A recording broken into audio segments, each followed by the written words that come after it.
अस्सलाम वालेकुम नाज़रीन, मैं हूं doctor Abdul mannan, homeo physician. आज हम बात करेंगे इरेक्टाइल डिसफंक्शन के बारे में। ये किस तरह की प्रॉब्लम है, इसमें क्या क्या अलामात होती हैं।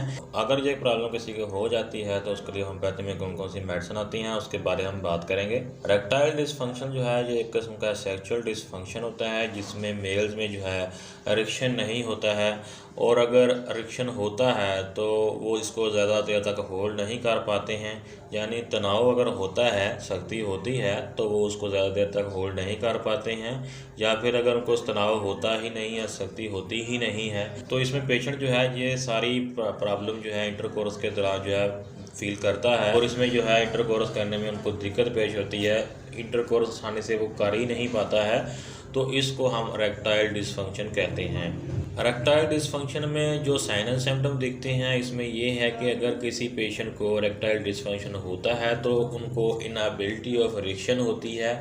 या तो वो इसको मेंटेन नहीं कर पाते हैं, या फिर इरेक्शन उनको बिल्कुल नहीं होता है, उसको वो होल्ड नहीं कर पाते हैं।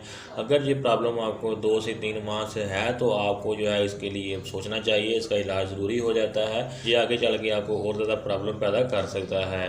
इसके अलावा जो इरेक्टाइल डिसफंक्शन है, इसमें आपका जो पीनस है वो सख्ती उसमें नहीं आती है, उसमें इरेक्शन जो है बहुत सॉफ्ट होती है, या फिर आप उसको होल्ड नहीं कर पाते हैं, और इसकी वजह से आप आसानी से इंटरकोर्स भी नहीं कर पाते हैं।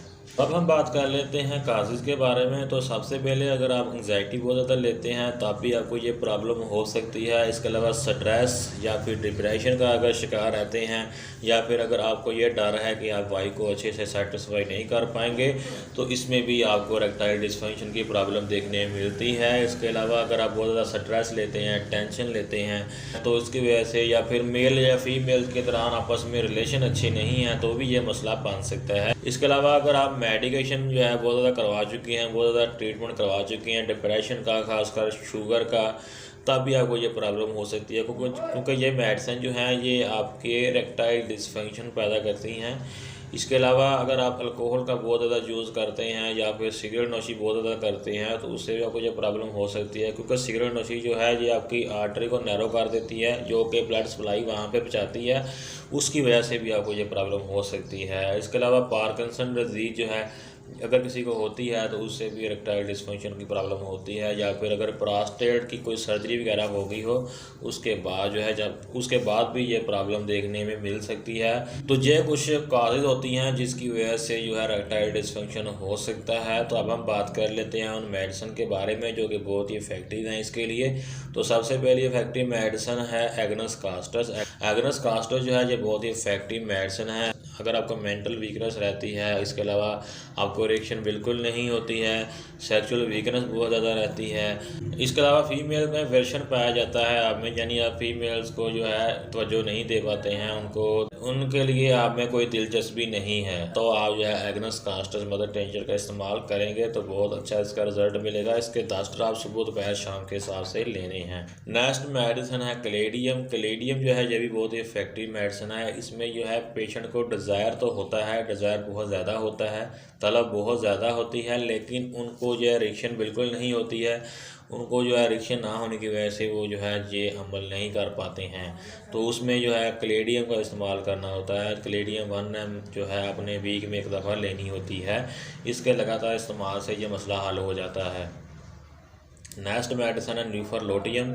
न्यूफरलोटियम जो है ये भी बहुत ही इफेक्टिव मेडिसिन है। इसको भी मदर टिंचर में इस्तेमाल करना है। इसमें पेशेंट को कोई डिज़ायर नहीं होता है, कोई किसी तरह की जो है तलब नहीं होती है। इसके अलावा उसमें इरेक्शन जो है बिल्कुल नहीं होती है, यानी तनाव भी उनमें बिल्कुल नहीं आता है। तो ऐसे में मदर टिंचर जो है इसका इस्तेमाल करना होता है। इसके अलावा अगर किसी का जेनेटल रिलैक्स रहता है बिल्कुल, तो आप भी आप जो है इसको ले सकते हैं। इनके लगातार इस्तेमाल से आपका मसला हल हो जाएगा। नेक्स्ट मेडिसिन है टेरिबुलस मदर टिंचर। टेरिबुलस जो है ये बहुत ही इफेक्टिव मेडिसिन है, खासकर इरेक्टाइल डिसफंक्शन के लिए। इसके अलावा अगर आपको साथ में यूरिनरी कंप्लेन रहती हैं किसी तरह की, जिस तरह पेशाब आने में कोई मसला आ रहा है, पेशाब ज़ोर लगाने से आ रहा है, पेशाब जल के आ रहा है, तकलीफ़ से आ रहा है, कोई भी यूरिटिया इन्फेक्शन है, या पेशाब जो है आसानी से आप पास नहीं कर पा रहे हैं, तो ऐसे में आप जो है टेरिबुलस क्यू लेंगे तो आपकी ये प्रॉब्लम ठीक हो जाएगी। आपको इरेक्टाइल डिसफंक्शन का जो मसला है ये ठीक हो जाएगा।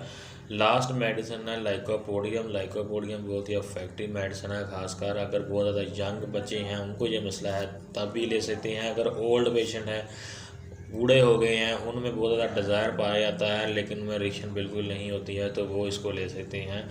लाइकोपोडियम जो है बहुत ही इफेक्टिव मेडिसिन है इसके लिए।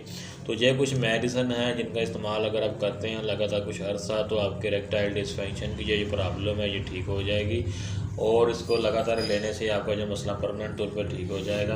तो ये था आज का वीडियो। मिलते हैं नेक्स्ट वीडियो में। वीडियो अच्छी लगी तो लाइक कर दें और चैनल को सब्सक्राइब कर दें और बेल आइकन का बटन दबा लें ताकि इसी तरह की नॉलेजेबल वीडियो अगर मिलती रहें और नया कुछ सीखने का मौका मिलता रहे। अगर किसी चीज़ की समझ ना आए तो कमेंट सेक्शन में मुझे मैसेज कर सकते हैं।